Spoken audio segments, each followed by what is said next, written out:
It really seems like Lauren Boebert is coming back to Congress. On Tuesday, Rep. Lauren Boebert, who switched districts following her inappropriate behavior at Beetlejuice, the musical, and Cratering support, will find out if her political career survives the scandal. She goes into the race as the favorite. There's been little public polling of the primary, but a Kaplan strategy survey conducted in late May found the Congresswoman at 40%, with all of her GOP opponents stuck in the single digits. Her name recognition blows away that of the other Republicans. Plus, she has the complete and total endorsement of former President Donald Trump. That makes it look like Boebert might just come out on top. It wouldn't be the first time the Congresswoman has outplayed the GOP establishment. In 2020, she was the Underdog owner of an open-carry restaurant called Shooter's Grill in the aptly-named Rifle, Colorado, and she was known for confronting then-presidential hopeful Beto O'Rourke over his proposal to confiscate firearms. She further cemented her reputation as an ultra-right agitator for defying the state's pandemic restrictions and making positive comments about Qanon. That's part of why political commentators were shocked when she ousted incumbent Rep. Scott Tipton in the CO03 primary that June. Trump, who had backed Tipton, immediately congratulated Boebert on her win.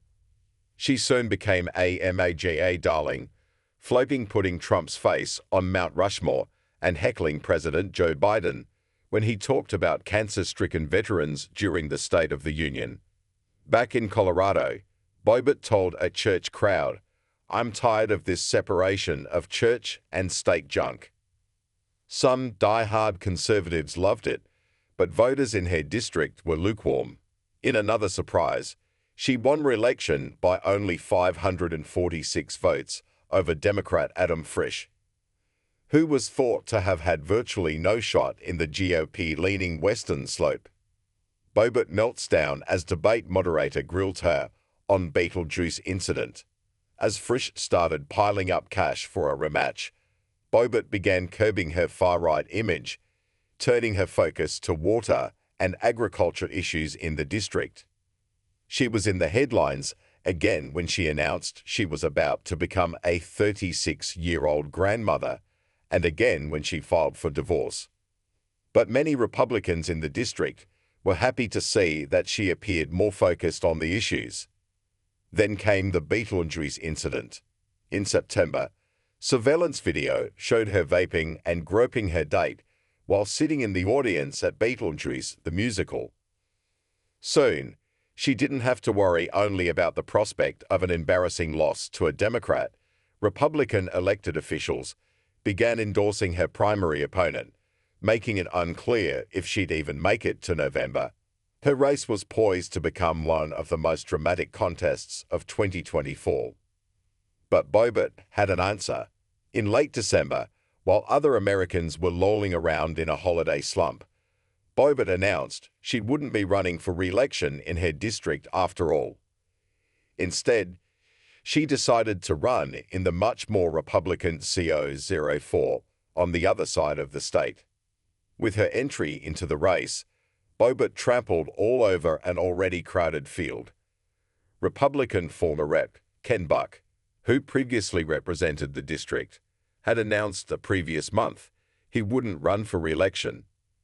He waited until March to announce he would retire, even before his term was up, leaving the seat to be temporarily represented by a lawmaker who will run in a separate special election on Tuesday.